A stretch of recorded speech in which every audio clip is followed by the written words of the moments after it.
not get that in prior discussions with the commission.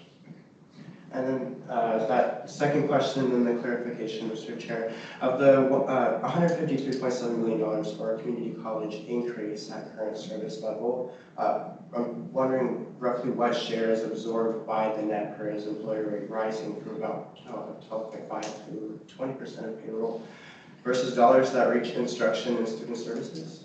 Yeah, I mean, I think we can follow up with maybe a little more of how to think about that breakdown, but conceptually, current service level is expected entirely to be consumed by rising costs for PERS, for salaries and wages, for services and supplies cost increases.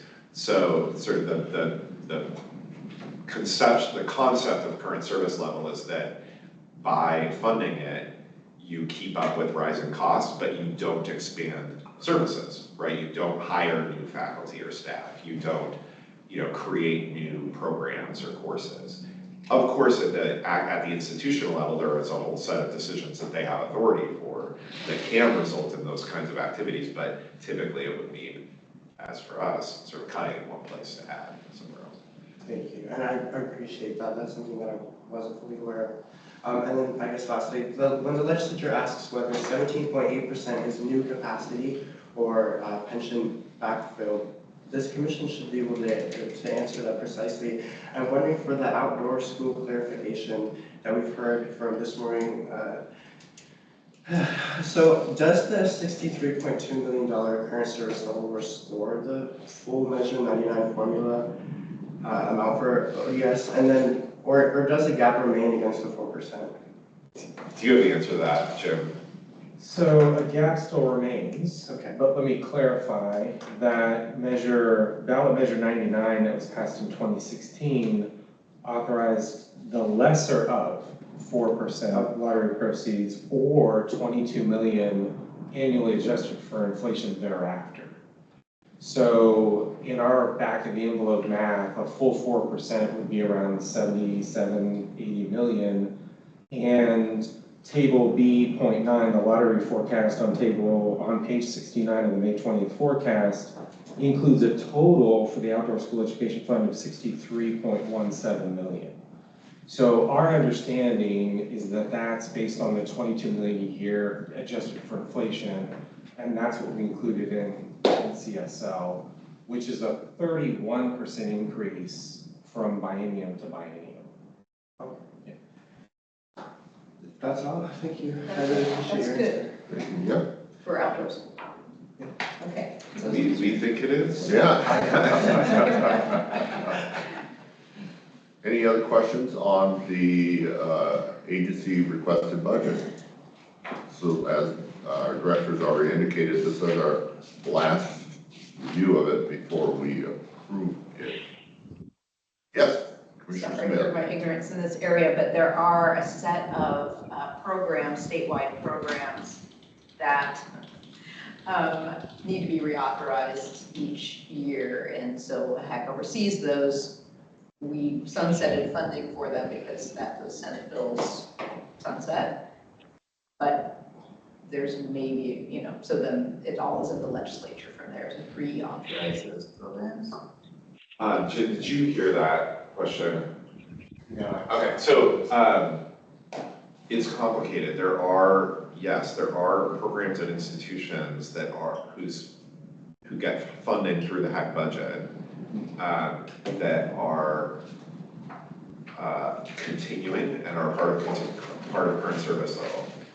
And then there are others that are not, right? That are treated as being sort of one-time investment, and so for them to continue to receive funding would require a policy option package, or ultimately the legislature, of course, to create sort of new investment vehicles. We have a table of those in your materials as part of 9.3B, and again, Jim, correct me if I'm wrong, but the third and fourth pages of that describe those phase outs or programs, sort of funding that is not continued within our current budget to support various activities, primarily at public universities, that will need to be reauthorized by the legislature if funding is going to continue.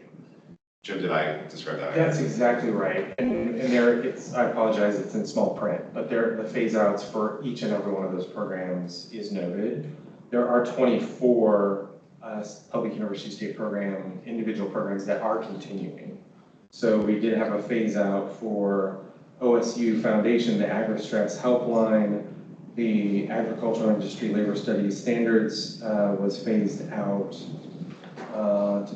The statewide study on PFAS, the forever chemical study that was phased out, all intended to be one-time kind of a research study on this, and this, deliver the report to the legislature, and then it's phased out. And then for OHSU, there were 2 phase outs, one for the viability study and the Oregon Perinatal Collaborative. All laid out on that. And again, apologize, very small print.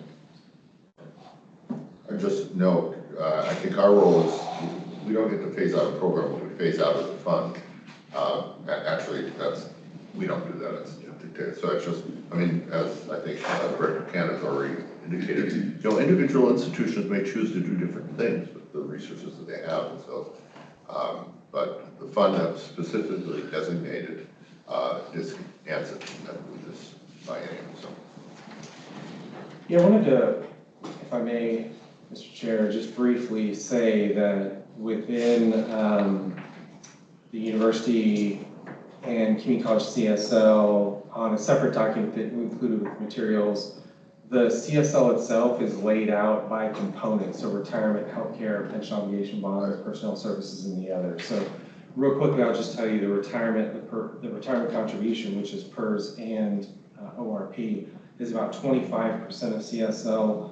Wages by themselves and payroll taxes are about 57%, and the remaining 18% is services and supplies, pension obligation bonds, and others. I don't know if that helps kind of add more clarity to that component. It's helpful. Mr. Chair, if I had I don't know if it would be a process or a procedural question before we move on to go to the word. That'd be appropriate. I'm wondering what the process would be to call for a special meeting for July for the full HECC commission, if there is a way to do that. I only ask because I think from my school board experience, we're allowed to do that. I'm not sure if we're allowed to do that. The meeting schedule is set at the direction of the chair. And so I would encourage commissioners who are interested in adjusting the meeting schedule or adding meetings to work with the chair. It doesn't have to be, we don't have a mechanism within the sort of public process of the commission for that. But you certainly would encourage you to reach out to Chair Aben and make the request, and he'll decide what to do. Cool. Yeah. Thank you. I've also, any more on ARB, move on to Jim. Thanks so much. A lot of information there you make clear for us. So for the good of the order, one of the things I want to say is I think I've heard clear that we need some sort of process and schedule for us to have deeper engagement in the advisory work around. Eventually we've got to eliminate the number because I can never remember what it is, 4124. Revitalization. Yeah, the revitalization, I love that topic. So, I intend to work with our understanding of the advisory schedule to propose a schedule for us that will be, think more about whether they're incorporated into our regular schedule of meetings or we have a separate set of meetings. But to make sure, I think I've heard it clear that we need to engage, have a broader opportunity for the commission as a whole to engage in that dialogue. And since I represent us in that advisory, I need to hear from you. And so I want to create the opportunity for that to happen. So I'll work on that. I promise to get back to you on what that will look like. And that might maybe even address your issues of how do we make sure that Yes, absolutely. Thank you. yeah, I think that's probably the principal issue. So I'll work with our director on that issue. Other for the good of the order, which has a tendency to become a list of agenda items for future meetings. So other issues, yes. This Vice is Chair just, Smith. I don't know if this is like an issue for another meeting. I just was reflecting on the recent way that public testimony has played out over time, where we have a number of issues that are decontextualized from the agenda. I really appreciate Commissioner Lawson calling, asking the question about outdoor school, actually, because that came up again, and it has come up in many, many meetings, but this was a meeting where that had content that was directly related to that. So this is just like me reflecting, like this morning, we also heard several testimonies surrounding developmental education, but that was not something that was specifically on our agenda. And I'm just wondering if there is like a way to help like contextualize that for us, or like when we're hearing several people give public testimony, like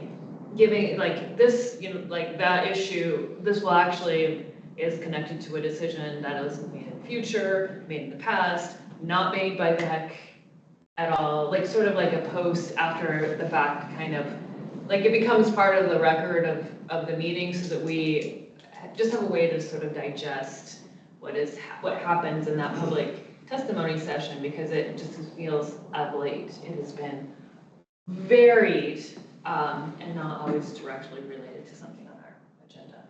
No, I appreciate you bringing that up. I take for granted just because, I was involved in co-requisite conversation before it became part of the Higher Education Commission. That dialogue has been going on, and I certainly at some point hope for a decision, which one way or the other, but that's a long process because it's just complicated. And I think we've heard from testimony that there are, strong perspectives on both. There's probably even more than two dominant perspectives on how we should proceed. And I think the process we're using at this point, so it isn't being ignored. We haven't really talked about the process lately. We can certainly add I think that would be an great. update and on that item. And I recognize it's for the good viewers, so not necessarily appropriate for me to respond directly to what Commissioner Simnett said, but certainly think. I think that's good. We will Just do that. contextualize it as Yeah. different things. We also heard lots of testimony about the Bachelor of whatever, Bachelor of That one, Education. Bachelor of Education. Bachelor of ABS, BAS, no. Bachelor. BASE. Sorry, BASE, base. Like, well in advance of when the actual action was taken, and I just, like having like some, like, Yeah, we're, in a sense, a way to contextualize that. believe it or not, the base conversation is a much shorter conversation than co-requisites, that's part of it. When something gets really, really long, we start losing track of it. Yeah, I just So wanted- we'll bring that in, so. Thank you. Thank you for bringing that up. Other issues? I wanted to invite Commissioners Smith and Fajardo to talk about if they choose, their upcoming potential / likely new public service commitments. Go ahead. Okay, yeah, I saw a need to represent my ward in my city, Eugene, Oregon. And I ran for city council for Ward 3 in Eugene, and I won the primary. And so it was only a 2-person contest, so my name will advance to the November ballot solely. And so anticipating winning that election, kind of some catastrophe, and I would take office in January of 2027. Congratulations. It takes courage to take on that role, so thank you. Learning curve. Thank you so much. Regarding my opportunity here, I was recruited by Dr. Nagi Naganathan at Oregon Tech. They have some openings on the Board of Trustees at that institution, and I have submitted my name. I have since been nominated. My confirmation hearing is on Monday morning, this coming Monday. There's still the possibility that I'll do a complete face plant and not be appointed, but Ben has full confidence that that will happen. Unlikely. So, unlike what Jennifer was saying, I don't have a clear picture of when that might begin, so I'll work with you, Chairman and Ben, as far as that transition. Well,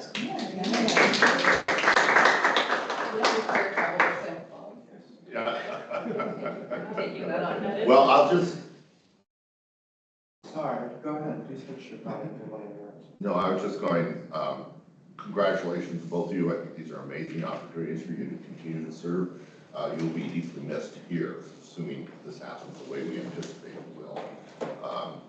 But thank you for the time you've given here. Thank you, Mr. Chair.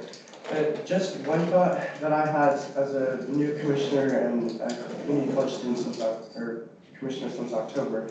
I had learned, there's a friend who works for Congresswoman Val Hoyle, that when the new congressmen come in, they get a whole packet and briefing on how everything works, deadlines, procedures. As someone who is neurodivergent, not neurotypical, and a community college student who isn't often in these sort of spaces, I was wondering if HECC in the future would be able to put maybe something of the sort together for future students who step into the same role that I serve in. Appreciate that. Thank you. Anything else? Again, I want to thank all of you for your amazing commitment to this work with your time and your thoughts. You're reading all these materials, engaging in the conversations. As we're well aware, that engagement is going to become even more important over the next few months. So I want to thank you for that. And with that, I will adjourn the meeting.